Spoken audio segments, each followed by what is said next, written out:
Seringnya kejebak pada rutinitas, orang itu kadang lupa kalau yang dicari di setiap aktivitas harusnya adalah rasa.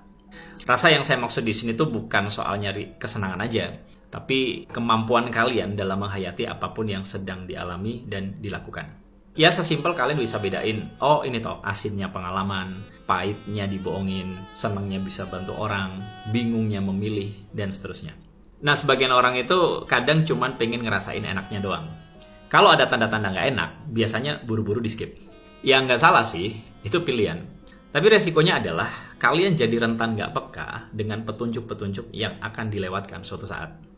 Di video kemarin saya ceritakan tentang titik nol yang artinya kembali kepada keseimbangan. Keseimbangan ini fungsinya biar kalian bisa nanya ke diri sendiri, gue ngelakuin ini sebenarnya untuk apa sih? Tujuannya supaya kalian bisa ngerasain lagi apa yang selama ini hanya jadi rutinitas. Karena ya apa baiknya melakukan sesuatu tanpa rasa. Kerja tiap hari dapat duit tapi nggak ada feel. Lama-lama nyiksa. Maksa nerusin hubungan yang udah nggak ada rasa. Lama-lama perih juga. Ya nggak? Kalian tahu Sisyphus?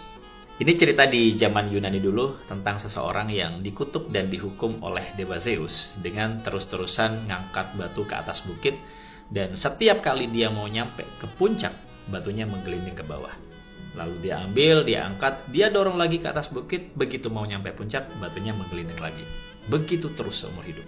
Dari cerita ini bisa digambarkan, kalau kalian saat ini sedang ngerjain atau menjalani sesuatu, tapi udah nggak ada rasanya, saran saya stop, mundur sebentar, ambil jeda, dan tanya ke diri sendiri.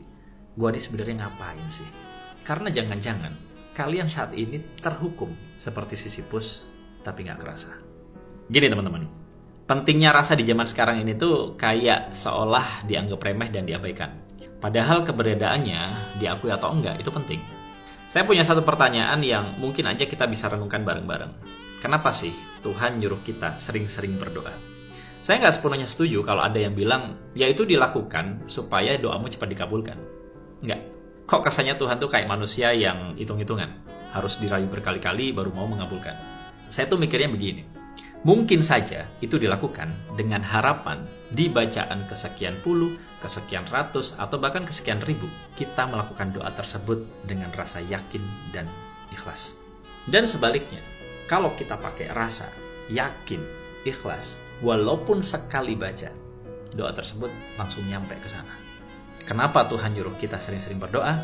Jangan-jangan nih, Tuhan tahu kita cenderung melakukan apapun tanpa rasa, termasuk doa. Dan Tuhan ngerti kalau kita gak yakin-yakin amat sama dia. So, simpelnya saya cuma pengen bilang, selalu libatkan rasa di setiap aktivitas yang kalian lakukan.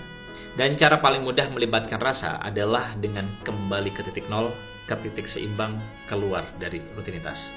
Karena kalau kalian gak segera menolkan diri setiap hari, akan ada saatnya segala yang kalian punya diambil secara paksa, dihabiskan, supaya kalian mau kembali ke titik nol. Supaya kalian kembali menggunakan rasa.